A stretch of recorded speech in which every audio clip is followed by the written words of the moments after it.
요 프린트물 다 받으셨을까요? 네네네. 혹시 못 받으신 분은 저기 그 헌금꽂이함 위에 이게 올려져 있습니다.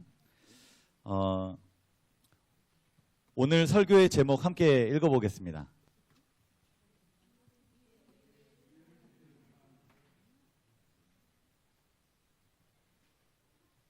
자, 같이 읽어보겠습니다. 시작. 기회를 주시는 하나님. 여기도 제목이 있네요. 네네. 오늘 본문은 창세기 4장 1절부터 8절까지 말씀입니다. 올해 화요 기도의 말씀이 어떤 주제인지 지난 화요일 기도회 때 우리 안우림 목사님께서 말씀해 주셨는데 혹시 기억하십니까? 예, 인물 연구를 할 건데요. 예, 부제가 있습니다. 인물의 어떤 점을 연구하냐면 그가 만난 하나님입니다. 인물이 주인공이 아니고 그 인물이 만난 하나님이 주인공입니다. 조금 더 정확하게 표현하면 그 인물을 만나주신 하나님입니다. 예. 그래서 이번 올해 동안에는 구약 성경부터 시작해서 인물이 쭉 전개가 되면서 그 인물이 하나님을 어떻게 만났는지, 하나님은 그 인물을 왜 만나주셨는지, 하나님께서 어떤 상황에서 그를 만나주시고 목적은 무엇인지, 또 어떻게 하기를, 어떻게 변화되기를 원하셔서 하나님은 그 인물을 만나주셨는지, 그런 부분들을 살펴보도록 하겠습니다. 오늘 말씀에 등장하는 인물은 무엇인지 한번 화면을 한번 전환해 주시겠어요? 배경을 한번 보시고 그리고 제목을 한번 보시면서 오늘은 어떤 인물을 하나님이 만나주셨을까요? 가인. 네, 여기 밑에 쭉 예습을 하셨던 분들은 네, 답을 쉽게 찾을 수 있죠. 가인입니다. 오늘 말씀을 통해 기회를 주시는 하나님의 사랑을 깨닫게 되기를 기도합니다. 또한 하나님께서 주시는 기회를 놓치지 않는 저와 여러분이 되기를 기도합니다. 네, 한번 본문을 제가 하얀색, 우리 성도님들께서 주황색 함께 읽어보도록 하겠습니다. 아담이 그의 아내와 동침하매 하와가 임신하여 가인을 낳고 이르되 내가 여호와로 말미암아 등남하였다 하니라.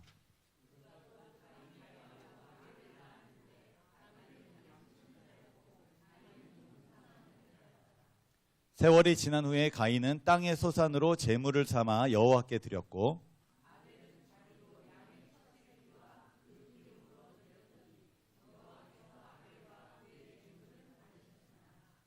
가인과 그의 제물은 받지 아니하신지라. 가인이 몹시 분하여 안색이 변하니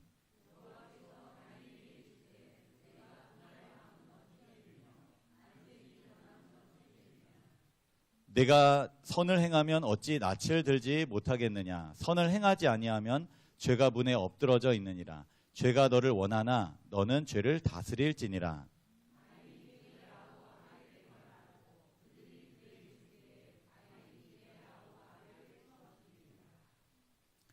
오늘 본문을 설명 혹은 설교하기 전에 이 조금 배경을 살짝 먼저 말씀드리고 전개하도록 하겠습니다. 창세기 3장 24절 함께 읽어보겠습니다. 시작. 이같이 하나님이 그 사람을 쫓아내시고 에덴 동산 동쪽의 그룹들과 두루 도는 불칼을 두어 생명나무의 길을 지키게 하시니라. 아담과 하와가 죄를 지었습니다. 하나님께서 이들을 에덴 동산에서 쫓아내셨습니다. 이 부분에 대해서 많은 분들이 이렇게 생각할 수 있을 것 같아요. 아담과 하와가 죄를 지은 것 맞습니다. 그렇지만 하나님이 조금 과하신 거 아닌가 하는 생각이 듭니다. 아담과 하와를 하나님께서 에덴 동산에서 쫓아내셨고 천사들, 그룹들을 통해서 들어오지 못하게 막으셨는데 그 이유가 무엇이냐면 죄를 지은 인간이 생명나무 그 열매를 계속 먹으면 영생하잖아요. 죄를 지은 인간이 영생하는 것은 오히려 그런 인생은 더 큰 저주와 더 큰 재앙이라는 사실입니다. 영원한 생명 이 의인에게 있을 때는 그것이 너무나 좋은 것이지만 죄인에게 영원한 생명을 갖는 것은 그것은 영원한 벌에 가깝습니다. 마치 우리가 너무너무 고통스러워서 정말 죽는 게 낫겠다. 그런 마음이 있는데 죽으려고 해도 안 죽어지는 거예요. 영원히 사는 거예요. 그 상태로. 그러면 그게 과연 행복일까요? 하나님의 이러한 처사에 대해서 아담과 하와가 당시에는 그렇구나 이렇게 느끼지 못했어요. 하나님 너무 하시지 않았나? 이 정도까지인가? 하지만 죄악된 세상에서 살아가다 보니까 생명에 한계가 있다. 이것이 얼마나 큰 복이고 오히려 감사의 제목이 됨을 그들은 깨닫게 되었습니다. 여하튼 에덴 동산에서 쫓겨난 아담과 하와가 이제 어떻게 살아가야 하나 고민이 되었을까요? 원래는 너무 평화로운 분위기에서 생명나무가 있고 부족한 것이 하나도 없고 주님과 교제하는 것이 너무나 즐거웠는데 이제는 그 모든 것이 잃어버린 바 되고 단절이 되었습니다. 이제 어떻게 살아가야 될까?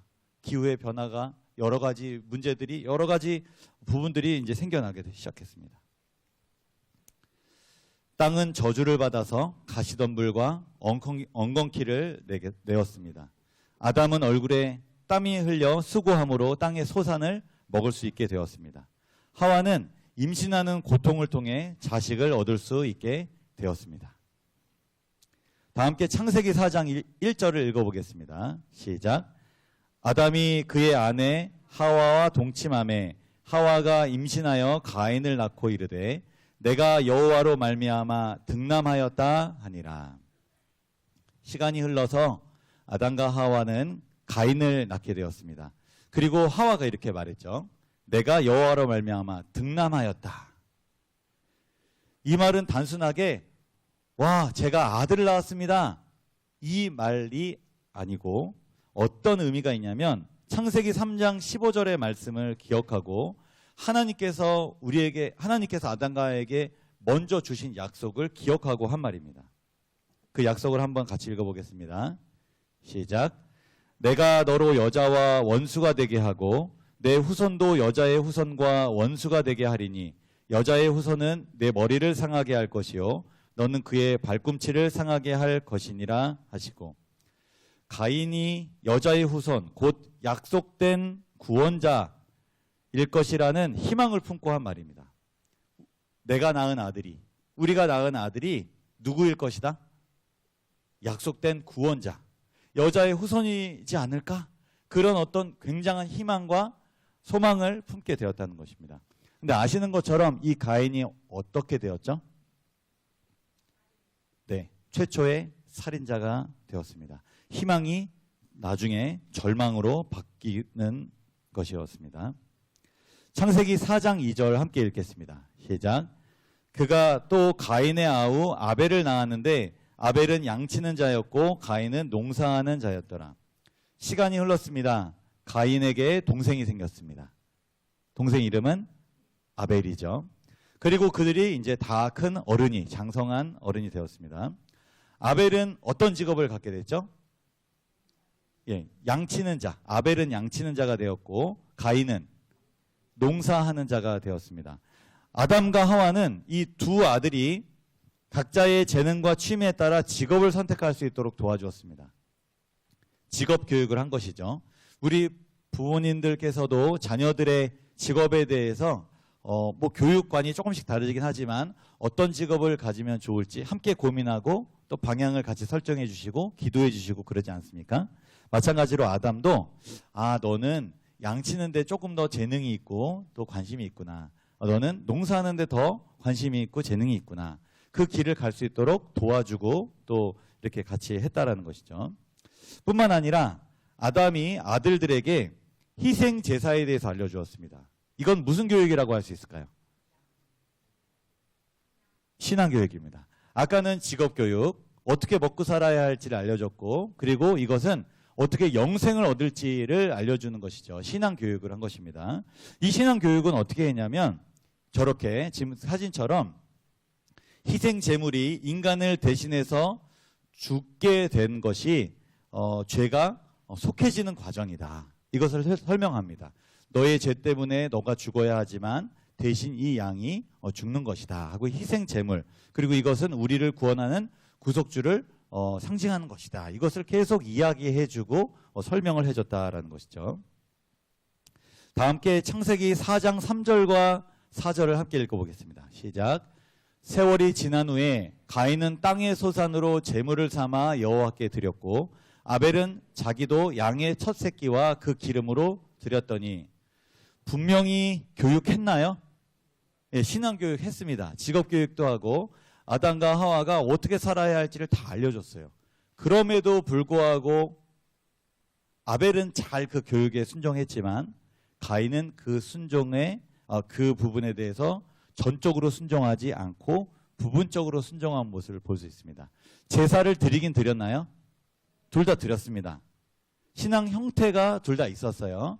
그런데 부분적 순종, 온전한 순종을 하지 않았던 것을 알 수 있습니다. 가인이 희생제사의 의미를 알고 있었어요. 그리고 피를 흘려야 그것이 죄를 속한다는 것도 알고 있었어요. 하지만 땅의 소사는 피가 나나요? 아닙니다. 죄를 속할 수 있는 기능이 없습니다.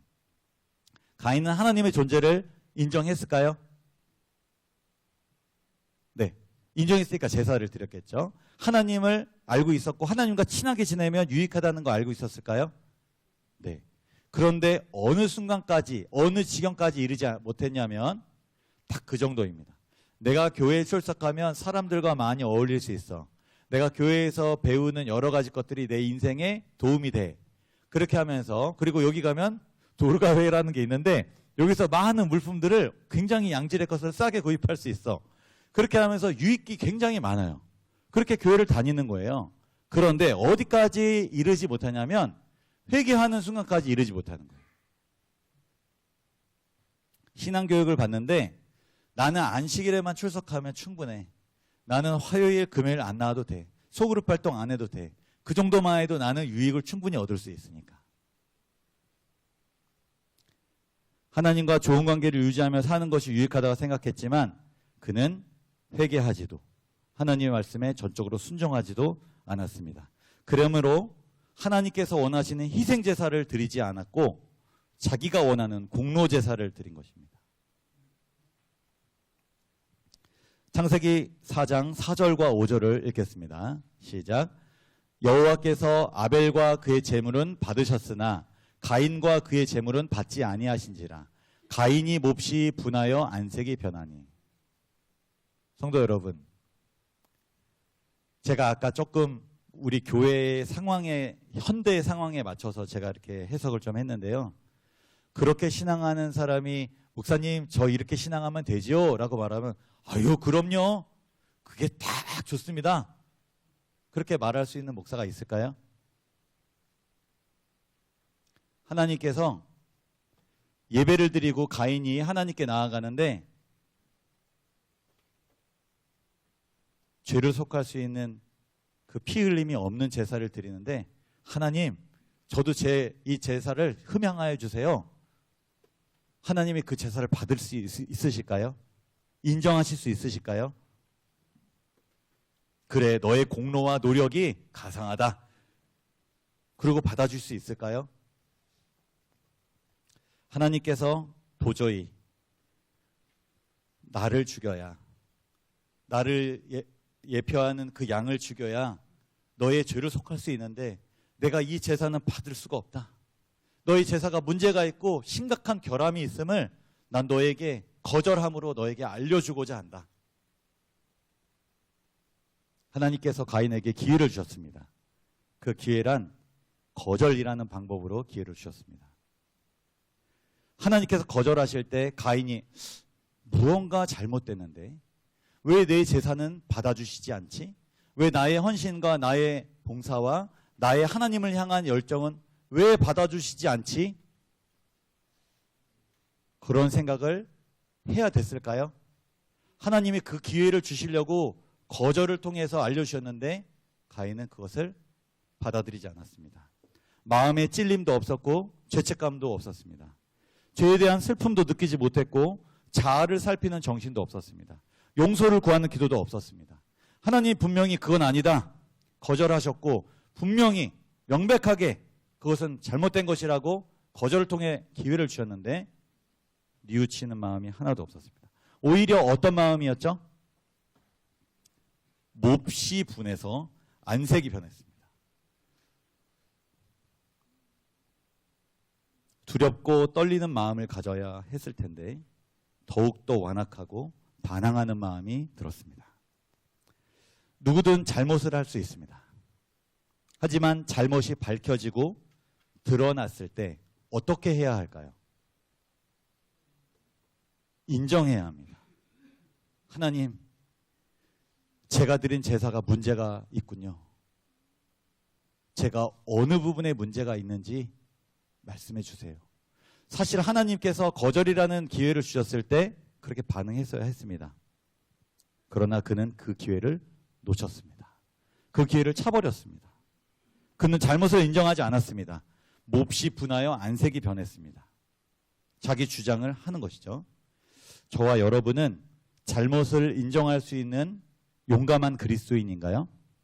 아니면 잘못이 드러났을 때 분노하고 안색이 변하고 고집을 피우는 그런 부족한 무늬만 그리스도인인가요? 다 함께 창세기 4장 6절을 읽겠습니다. 시작. 여호와께서 가인에게 이르시되 네가 분하여함은 어찌 됨이뇨 안색이 변함은 어찌 됨이냐. 가인이 하나님의 명령을 무시하였죠. 하나님의 거절하심을 받아들여서 회개하지 않고 그것을 무시했습니다. 얼굴에 표정이 싹 굳으면서 어떻게 하나님이 이럴 수 있어 하고 불만을 가졌습니다. 그런데 하나님은 가인을 포기하셨을까요? 포기하시면 어떻게 해야 되죠? 손절, 거리두기, 피하기, 내버려두기. 이것이 피하는 것이고 포기하는 것입니다. 근데 하나님은 가인을 포기하셨나요?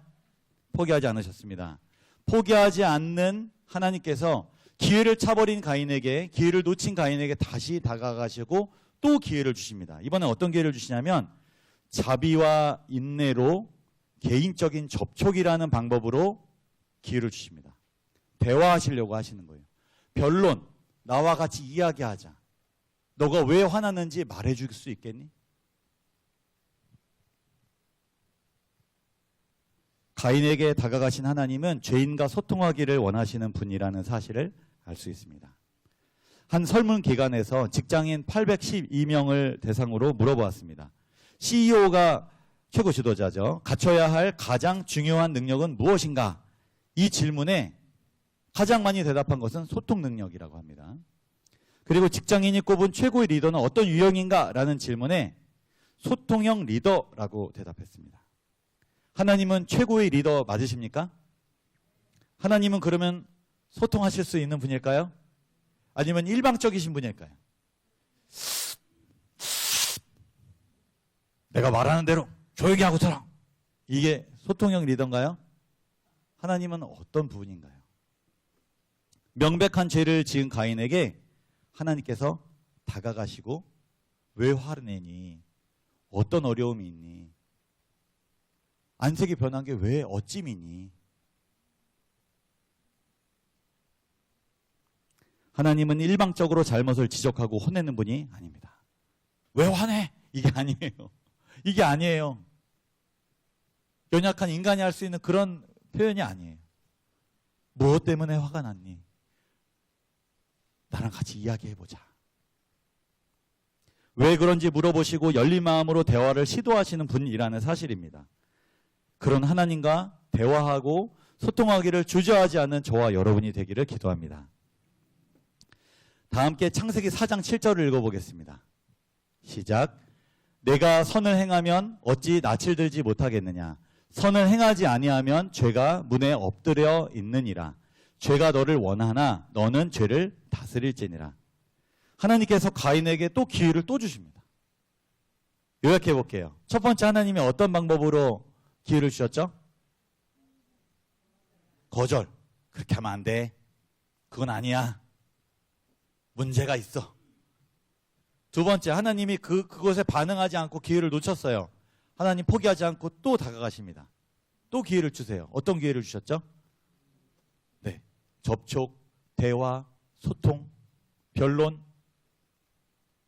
이 방법으로 하나님이 또 다가가십니다. 그래도 마음을 열지 않아요. 하나님께서 또 기회를 주십니다. 그 기회란 가르침입니다. 죄를 극복할 수 있는, 죄를 이기고 승리할 수 있는 이 방법, 이 원리에 대해서 알려주시는 거예요. 제가 지난 금요일에 마지막 부분에 말씀드렸던 거 혹시 기억하십니까? 말씀, 우리 등잔과 기름을 비유로 설명을 드렸었는데요. 말씀을 순종할 수 있는 힘은 어디에 있죠? 기름에 있죠. 기름을 누가 구할까요? 말씀에 순종하고자 하는 사람이 기름을 구하게 되어 있습니다. 그래서 가장 첫 번째 중요한 게 뭐라고 말씀드렸냐면 의지력이 중요하다 그랬습니다. 내가 죄를 뿌리 뽑을 수 있는, 극복하고자 하는 마음이 나에게 있는가, 그게 중요하다 그랬습니다. 마찬가지로 여기도 그래요. 하나님께서 뭐라고 교훈하시냐면 한번 전환해 주시겠어요? 죄가 너를 원하나, 죄가 너를 유혹할 거야. 너 내면 속에 욕심이 있고 자아중심적이고 이기적인 그런 마음들이 있어. 주변 환경이 너를 유혹하고 너의 약점을 계속 건드려. 죄가 너를 원해. 그런데 너는 그 죄를 다스려야 해. 의지를 불어넣으시는 겁니다. 기회를 주시는 거예요. 너가 죄를 극복할 마음이 있니? 이 가르침을 알려주시는 거예요. 이렇게 해서 네 하나님 저 정말 극복하고 싶어요. 그런데 안 돼요. 그럴 때 하나님이 극복하는 방법을 알려주시려고 했었어요. 이걸 다 알려주면 하나도 흥미도 없고 필요도 없습니다. 하나님은 단계적으로 알려주시는 분이세요. 해봐라. 해보면 안 된다는 걸 알 거다. 그럴 때 나를 찾아와라. 그러면 내가 성령의 능력, 하나님의 능력을 의지하는 것을 내가 가르쳐주겠다. 믿음으로 그것을 극복하는 것, 하나님께 기도함으로 너가 그것을 실천할 수 있는 방법을 내가 알려주겠다. 하나님은 가르쳐주세요. 가인이 온전하기를 원하시는 하나님께서 가르침이라는 기회를 가인에게 또 주신 것입니다. 창세기 4장 8절을 읽겠습니다. 시작. 가인이 그의 아우 아벨에게 말하고 그들이 들에 있을 때에 가인이 그의 아우 아벨을 쳐 죽이니라. 가인의 동생 아벨은 어떻게 살았을까요? 가인하고 다르게 살았겠죠. 가인은 하나님의 여러 기회들을 다 놓치고 버리고 그 마음을 바꾸지 않고 완악하게 살았다라면 아벨은 어떻게 살았을까요? 그 말씀에 순종하면서 잘 갔습니다. 이걸 의로움이라고 하죠. 하나님의 공의와 선하심을 옹호했습니다. 너무나 사랑하는 형이 자기 방식대로 살아가고 하나님을 멀리할 때, 형, 그러지 마. 형 이렇게 하면 어떨까? 하나님은 선하신 분이야. 하나님한테 너무 이렇게 안 했으면 좋겠어. 가인이 그 얘기를 들었을 때 어떤 마음이 들었을까요? 네. 야, 네가 나한테 훈계하는구나. 야, 너 내 동생인데 너 지금 나한테 뭐라고 하는 거냐? 근데 이것이 하나님이 주시는 기회라는 사실을 아담은 또 몰랐습니다. 우리 주변에 의로운 사람들이 있어요. 우리 주변에 하나님을 믿는 그것을 먼저 서서 모본을 보여주면서 가는 사람들이 있어요. 그런데 야, 질투심이 일어나네요. 안이 꼽네요. 야, 너만 잘났냐? 이런 생각이 드네요. 하나님을 사랑하고 간증을 하면 야, 그 배알이 막 이렇게 꼬여요. 어떻게 이런 마음을 가질 수가 있죠? 하나님이 우리에게 그 사람을 통해서 기회를 주시는 것입니다. 너도 하나님을 만나면 이렇게 될 수 있다. 그런데 누가 신앙적으로 잘 나가면 삐죽삐죽하면서 단점과 그 험담하면서 그걸 끄집어 내려려고 하는 그런 마음들. 아벨은 의롭기 때문에 핍박을 받았습니다. 우리가 하나님을 향하여 쫓아갈 때, 그분을 닮아갈 때 분명히 실수할 수 있습니다. 그러나 그 모습을 보는 주변의 사람들은 질투하고 미워하고 뭐라고 막 말을 하기 시작합니다. 가인은 오히려 하나님이 주신 기회를 또 차버리고 분노가 극에 달하기 시작했습니다. 하나님께도 거절당하고 아벨도 자기한테 충고하고, 와, 정신을 못 차리고 화가 머리끝까지 났습니다. 그런데 부자 선지자 73페이지에 보면 이성과 양심은 그에게 아벨이 옳다고 말했다라고 말합니다. 감정적으로는 격분하고 엄청 힘들지만 우리의 이성과 양심은, 야, 너 지금 화내면 안 돼. 너 지금 잘못 가고 있어. 너 표정 관리해. 너 회개해야 돼. 너 마음을 하나님께 드려야 돼. 너 동생이 너한테 그거 나쁜 말이 아닌 거 알잖아.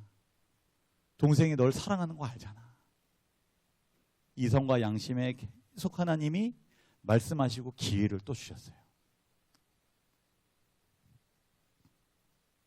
하지만 그 기회를 가인은 또 놓치고 말합니다.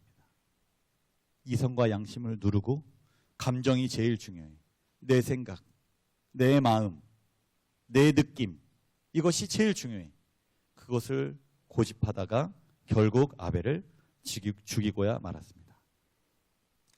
가인에게 주어진 하나님이 주신 기회는 제가 보기에는 5가지가 있습니다. 이 짧은 부분에 첫 번째는 거절이라는 기회입니다. 반대라는 기회입니다. 내 뜻대로 되지 않고 문제가 생기는 거예요. 인생에 고난이 닥치는 겁니다.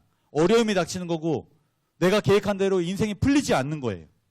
그러면 하나님, 이것이 하나님이 주신 기회일 수도 있습니다. 하나님께 더 나아갈 수 있는 오히려 징검다리가 돼야 되는데. 두 번째, 대화와 소통입니다. 자꾸 누가 얘기하자 그래요. 목사님이 만나자 그래요. 주변 사람들이 더 챙겨주고 하나님도 자꾸 내 양심에 뭐라고 말씀을 하세요. 말씀이 자꾸 이렇게 해야 된다, 저렇게 해야 된다라고 말해줘요. 교회를 찾으면 그것이 더 커져요.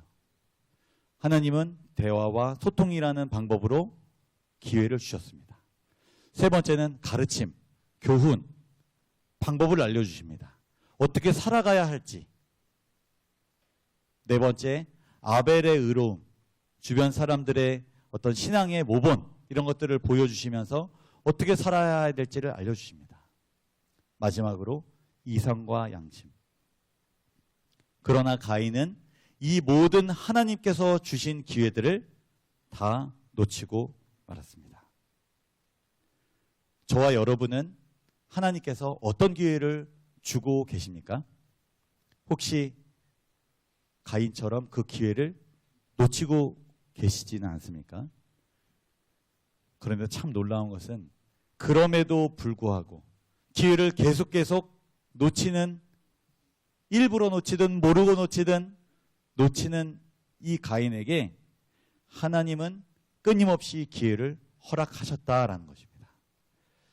저와 여러분에게도 끊임없이 하나님께서 기회를 주실까요? 네, 아멘.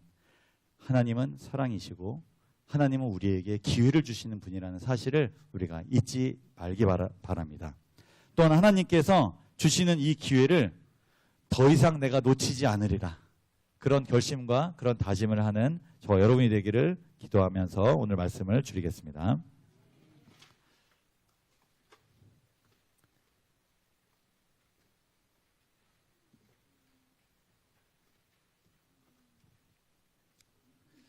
지금부터 이제 화요기도의 방식을 저는 그렇게 좀 진행하려고 합니다. 주변에 앉으신 분들 한 5분들, 인원수는 제가 딱 정해드리지 않겠습니다. 최대 5명이 넘지 않았으면 좋겠어요. 너무 나누는데 시간이 오래 걸리니까요. 3명에서 5명 요 사이에서 지금 모여주시면 감사하겠습니다. 그리고 화면을 보시면서 서로 이야기를 나누는 시간을 가질 건데요. 자, 소그룹 나눈 질문이 이제 크게 제가 3가지를 좀 생각해 봤습니다. 이 중에서 꼭 3개 다 할 필요는 없습니다. 예, 하나만 해도 좋고요. 뭐 2개 해도 좋고요. 그리고 가급적이면 돌아가면서 짧게라도 대답할 수 있도록 제가 이렇게 시간 배열을 좀 해보겠습니다. 10분부터 15분까지, 10분부터 25분까지 15분 시간을 드리겠습니다. 질문당 5분 시간입니다. 기회에 대한 용어 정의를 다시 한번 드릴게요. 어떤 일이나 행동을 하기에 가장 좋은 때나 경우를 말합니다. 찬스라고 하시면 더 이해하기 쉬울 수도 있어요. 첫 번째는 지금까지 살면서 기회를 잡아본 경험이 있는지.